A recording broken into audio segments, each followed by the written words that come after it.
Bonjour à tous, bienvenue dans cette nouvelle édition.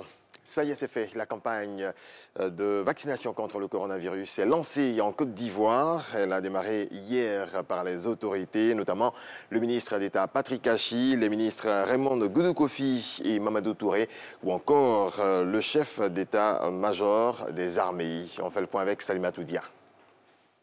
La toute première dose de vaccin anti-Covid-19 injectée dans le bras du ministre d'État, Patrick Achi. Le geste symbolique vise à rassurer la population. Je ne sais pas si c'était l'infirmière qui était experte, mais je n'ai senti aucune piqûre, je dirais, dans mon bras.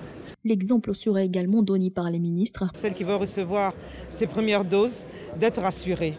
Vous savez qu'un vaccin, c'est pour renforcer le système immunitaire. Ça veut donc dire que c'est pour protéger la population. Lorsque ce vaccin sera généralisé, invitez tous les jeunes à se faire vacciner. Les rumeurs qui circulent sur les vaccins, notamment les effets secondaires, etc., vous venez de voir, nous-mêmes venons de nous faire vacciner. Donc nous tenons notre vie. Et donc si nous sommes vaccinés, c'est parce que nous avons eu toutes les assurances que ce vaccin, il est bon. Le moment est solennel pour la Côte d'Ivoire, qui rentre ainsi dans l'histoire en étant le premier pays à procéder à la vaccination avec le mécanisme COVAX. À la vérité, un sentiment de fierté. Fierté pour mon pays. Les résultats sont au rendez-vous.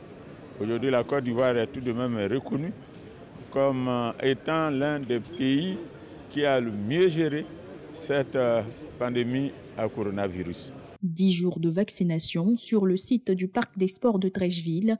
L'efficacité du vaccin est prouvée, nous diront les partenaires au mécanisme COVAX. C'est un vaccin qui est passé par toutes les étapes de son homologation. Et c'est d'une rigueur scientifique extraordinaire. Et à la fin, il y a tout un comité d'experts qui siège au niveau mondial et qui atteste de l'innocuité de ce vaccin-là. Le vaccin va également éviter les formes sévères, donc éviter les décès.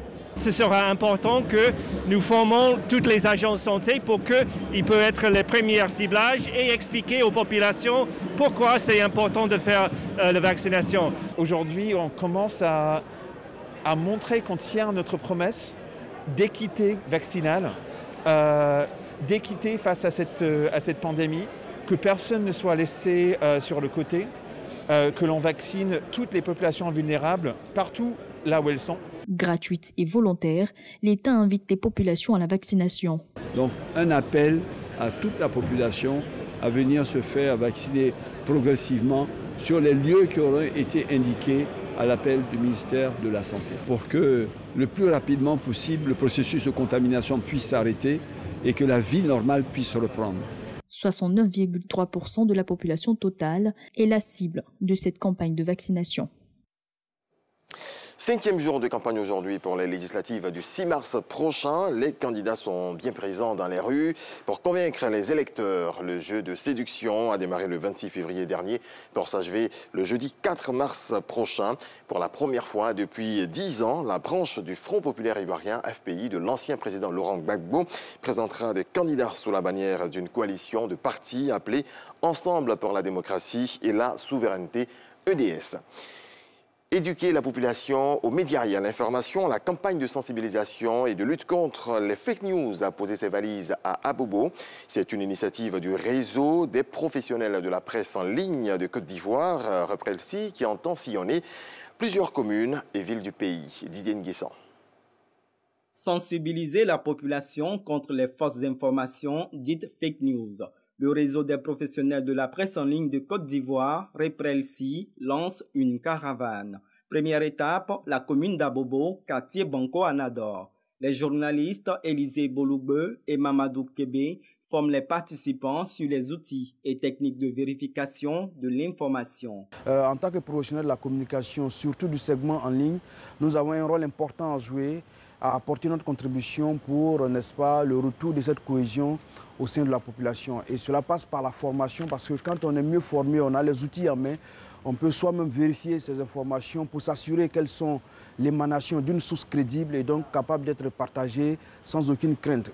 Cette période électorale est propice à la floraison des fake news qui peuvent fragiliser la cohésion sociale. Mais mieux outillés, les jeunes pourront désormais vérifier la source des informations.